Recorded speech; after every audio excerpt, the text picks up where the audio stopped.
আজকের এই ব্যাখ্যামূলক আয়োজনে স্বাগতম। আজ আমরা জীববিজ্ঞানের দারুণ একটা বিষয় নিয়ে কথা বলবো, সেলুলার রেসপিরেশন বা কোষীয় শ্বসন। গ্লুকোজ ভেঙে তৈরি হওয়া পাইরুভিক অ্যাসিড ঠিক কিভাবে সক্রিয় হয় এবং ক্রেবস চক্রের মাধ্যমে কিভাবে বিপুল পরিমাণ শক্তি জেনারেট করে, সেটাই আমাদের আজকের আলোচনার মূল বিষয়। পুরো প্রক্রিয়াটি কিন্তু অসম্ভব সুশৃঙ্খল আর চমকপ্রদ। চলুন এই জটিল বিষয়টিকে খুব সহজে চমৎকার একটা রূপকের সাহায্যে ধাপে ধাপে বোঝা যাক। আচ্ছা, ব্যাপারটা একটু ভাবলে অবাক হতে হয়। খালি চোখে দেখা যায় না এমন একটা অতি ক্ষুদ্র কোষ কিভাবে তার ভেতরে একটা আস্ত শক্তির কারখানা চালিয়ে যাচ্ছে, তাও আবার এমন একটা কারখানা যেটা কখনোই থামে না আর যা নিরাপত্তা ব্যবস্থা একেবারে নিশ্ছিদ্র। আসলে প্রতিটি জীবিত কোষের ভেতরেই কিন্তু ঠিক এরকম একটা অত্যাধুনিক প্রোডাকশন সেন্টার রয়েছে। এই কারখানায় সারাক্ষণ কাঁচামাল ঢুকছে আর সেখান থেকে আমাদের বেঁচে থাকার জন্য তৈরি হচ্ছে অবিরাম শক্তি। শক্তির কারখানা, একটি রূপক। চলুন এই কারখানার ভেতরে একটু উঁকি দিয়ে দেখি। কোষের ভেতরের মাইটোকন্ড্রিয়াকে আমরা সোজা বাংলায় একটা ভিআইপি কারখানা হিসেবে চিন্তা করতে পারি। এটাই আমাদের মূল প্রোডাকশন সেন্টার। আর গ্লুকোজ ভেঙে যে পাইরুভিক অ্যাসিড তৈরি হয় সেটা হলো এই কারখানার কাঁচামাল। এখন কারখানার বাইরে যেমন জিনিসপত্র বাছাই করার একটা জায়গা থাকে, ঠিক তেমনি কোষের সাইটোপ্লাজমে ঘটা গ্লাইকোলাইসিস প্রক্রিয়াটি হলো সেই বাইরের সর্টিং এরিয়া। সেখানে গ্লুকোজের বড় বাক্সটা ভেঙে দুটো পাইরুভিক অ্যাসিডের প্যাকেট তৈরি হয়। কিন্তু মুশকিল হলো এই প্যাকেটগুলো সরাসরি মূল ভিআইপি কারখানায় ঢুকতে পারে না। এদের বিশেষ পারমিশন বা অনুমতি দরকার হয়। পাইরুভিক অ্যাসিডের প্রস্তুতি। এবার দেখা যাক এই অনুমতির জন্য কাঁচামালগুলোকে কিভাবে প্রস্তুত করা হয়। সিকিউরিটি চেকপয়েন্টের কথায় আসার আগে গন্তব্যটা আসলে কোথায় সেটা জানা দরকার। মাইটোকন্ড্রিয়াল ম্যাট্রিক্স হল আমাদের এই কোষীয় কারখানার সবচেয়ে সুরক্ষিত ভিআইপি রুম। এখানে কিন্তু শক্তির মূল উৎপাদনের কাজটা হয়। বাইরের সাইটোপ্লাজম থেকে কাঁচামালগুলোকে যে কোনো উপায়ে এই ম্যাট্রিক্সে পৌঁছাতে হবে। কিন্তু আগেই যেমনটা বললাম, এই ভিআইপি রুমে ঢোকা মোটেও সহজ কোনো কাজ নয়। তো সেই সিকিউরিটি চেকপয়েন্টে ঠিক কি ঘটে? ব্যাপারটা বেশ মজার। 3 কার্বন বিশিষ্ট পাইরুভিক অ্যাসিড যখন মাইটোকন্ড্রিয়ার গেটে পৌঁছায় তখন এনজাইম রূপী প্রহরীরা তাকে আটকে দেয়। ভেতরে ঢোকার শর্ত হিসেবে পাইরুভিক অ্যাসিডকে তার একটা কার্বন ছেড়ে দিতে হয়। এই কার্বনটা মূলত কার্বন ডাইঅক্সাইড বা CO2 হিসেবে, বলতে পারেন কারখানার ধোঁয়া বা বর্জ্য গ্যাস রূপে বেরিয়ে যায়। এরপর তাকে একটা বিশেষ ভিআইপি ব্যাজ পরিয়ে দেওয়া হয়, যার নাম কোএনজাইম এ বা সংক্ষেপে কোএনজাইম এ।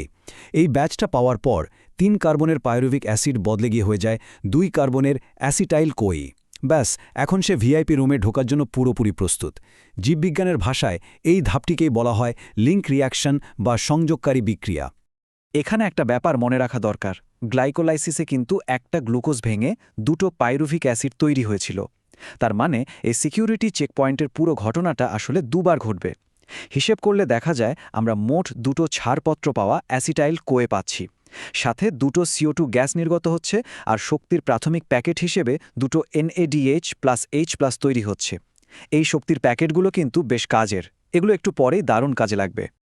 ক্রেবস চক্রের প্রবেশপথ। আমাদের ভিআইপি কাঁচামাল তো তৈরি, এবার মূল অ্যাসেম্বলি লাইনে ঢোকার পালা। মূল প্রসেসে যাওয়ার আগে একটা খটমটে শব্দের সাথে পরিচয় করিয়ে দিই। ক্রেবস চক্রকে অনেক সময় TCA চক্র বা ট্রাইকার্বক্সিলিক অ্যাসিড চক্র বলা হয়। নামটা শুনতে বেশ কঠিন মনে হলেও কারণটা কিন্তু খুব সোজা। এই চক্রে প্রথম যে স্থায়ী উপাদানটা তৈরি হয় তার নাম সাইট্রিক অ্যাসিড। আর এই সাইট্রিক অ্যাসিডের রাসায়নিক গঠনে 3টি কার্বক্সিল গ্রুপ থাকে। 3 মানে ট্রাই, তাই এর এমন নাম দেয়া হয়েছে। চক্রের ঘূর্ণন ও শক্তি। চলুন দেখি এই চক্রটা কিভাবে ঘোরে আর শক্তি উৎপাদন করে। এই পুরো চক্রটাকে একটা গোলাকার কনভেয়ার বেল্টের সাথে তুলনা করলে বুঝতে খুব সুবিধা হবে। আমাদের সেই 2 কার্বনের অ্যাসিটাইল কোয়ে যখন এই বেল্টে এসে পৌঁছায় তখন সেখানে আগে থেকেই উপস্থিত থাকে কারখানার এক স্থায়ী কর্মী, যার নাম 4 কার্বনের অক্সালো অ্যাসিটিক অ্যাসিড। 2 আর 4 মিলে তৈরি হয় 6 কার্বনের সাইট্রিক অ্যাসিড। ঠিক এখান থেকেই চক্রের যাত্রা শুরু। এরপর এই সাইট্রিক অ্যাসিড কনভেয়ার বেল্টের বিভিন্ন স্টেশন পার হতে থাকে।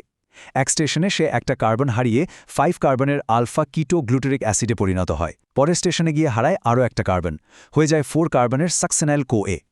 এই যে কার্বনগুলো হারিয়ে যাচ্ছে, এগুলো কিন্তু আসলে কার্বন ডাইঅক্সাইড হিসেবে বর্জ্য হয়ে বেরিয়ে যাচ্ছে। এরপর শুরু হয় আবার আগের অবস্থায় ফিরে যাওয়ার বা পুনর্গঠনের পর্যায়। ম্যালিক অ্যাসিড হয়ে একদম শেষে আবার সেই 4 কার্বনের অক্সালো অ্যাসিটিক অ্যাসিড তৈরি হয়ে যায়, যা নতুন আরেকটা অ্যাসিটাইল কোয়েকে রিসিভ করার জন্য একদম রেডি থাকে। আর এভাবেই চক্রটা অবিরাম ঘুরতে থাকে। এখন মনে প্রশ্ন জাগতে পারে, এতক্ষণ ধরে এই কনভেয়ার বেল্ট ঘুরে আসল লাভটা কি হল? লাভটা কিন্তু বিশাল। কনভেয়ার বেল্টের বিভিন্ন স্টেশনে যখন এই রূপান্তরের কাজগুলো চলছিল তখন প্রচুর শক্তির প্যাকেট তৈরি হয়েছে। মাত্র একবার চক্রটা ঘুরলেই আমরা পাই 3টি NADH, একটি FADH2 এবং সরাসরি একটি ATP, সাথে 2টি CO2 বর্জ্য হিসেবে বের হয়। একটু আগেই কিন্তু আমরা বলেছিলাম আমাদের কাছে 2টো অ্যাসিটাইল কোয়ে ছিল, তাই একটা গ্লুকোজ অণুর জন্য এই পুরো চক্রটা 2 বার ঘোরে, ফলে এই উৎপাদিত শক্তির পরিমাণও একেবারে দ্বিগুণ হয়ে যায়। মোট শক্তির হিসাব। চলুন এবার কারখানার প্রোডাকশনের ফাইনাল হিসাবটা মিলিয়ে দেখি। হিসাবটা একেবারে জনের মতো পরিষ্কার করে দিচ্ছি। জীববিজ্ঞানের নিয়ম অনুযায়ী প্রতিটি NADH থেকে 3টি ATP এবং প্রতিটি FADH2 থেকে 2টি ATP পাওয়া যায়। তো সেই সিকিউরিটি চেকপয়েন্ট বা লিঙ্ক রিয়াকশনে আমরা পেয়েছিলাম 2 অণু NADH, যা থেকে কনভার্ট হয়ে আসে 6টি ATP। এরপর মূল কারখানা বা ক্রেবস চক্র 2 বার ঘোরার ফলে আমরা পেয়েছি মোট 6 অণু NADH, যা থেকে পাওয়া যাচ্ছে আরও 18টি ATP। সাথে থাকা 2টি FADH2 থেকে আসে 4টি ATP, আর সরাসরি তো 2টি ATP তৈরি হয়েছিলই। সব মিলিয়ে সংখ্যাটা দাঁড়াচ্ছে 24। ব্যাপারটা কিন্তু বেশ চমৎকার, তাই না? এই বিশাল পরিমাণ এটিপি আমরা পাচ্ছি শুধুমাত্র ক্রেবস চক্র আর তার প্রস্তুতির অংশ থেকে, তাও আবার মাত্র একটি গ্লুকোজ অণু ভেঙে। মজার একটা তথ্য হল মানবদেহ প্রতিদিন প্রায় নিজের ওজনের সমান পরিমাণে এটিপি তৈরি করে এবং সেটা খরচও করে ফেলে। একটা গ্লুকোজ অণু থেকে পাওয়া শক্তির এত বড় একটা অংশ যে কেবল এই একটা চক্র থেকেই আসছে, এটাই প্রমাণ করে যে আমাদের এই কোষীয় কারখানাটা আসলে কতটা অবিশ্বাস্য রকমের দক্ষ। মূল পাঠ্য বইয়ের সংজ্ঞা। রূপক তো অনেক হলো, এবার চলুন দেখি বইয়ের ভাষায় বিষয়গুলোকে কিভাবে সংজ্ঞায়িত করা হয়েছে। বিজ্ঞানের ভাষায় লিঙ্ক রিয়াকশনের ফর্মাল সংজ্ঞাটা কিন্তু আমাদের সেই সিকিউরিটি চেকপয়েন্টের গল্পের সাথে একদম হুবহু মিলে যায়।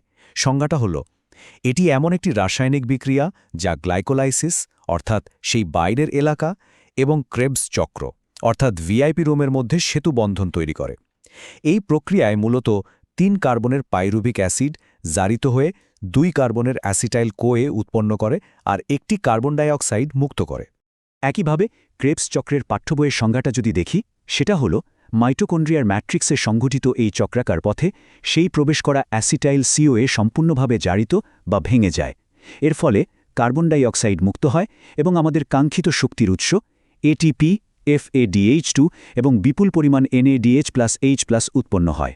বলে রাখা ভালো, ব্রিটিশ প্রাণরসায়নবিদ স্যার হ্যান্স ক্রেবস এই চক্রটি আবিষ্কার করেছিলেন, তাই তাকে সম্মান জানাতেই এর নাম দেওয়া হয়েছে ক্রেবস চক্র। আজকের এই আলোচনা থেকে একটা ব্যাপার অন্তত পরিষ্কার, আমাদের দেহের প্রতিটি কোষে প্রতিটি মুহূর্তে আমাদের সম্পূর্ণ অজান্তেই এই অবিশ্বাস্য জটিল আর নিখুঁত শক্তির কারখানাটা অবিরাম কাজ করে চলেছে।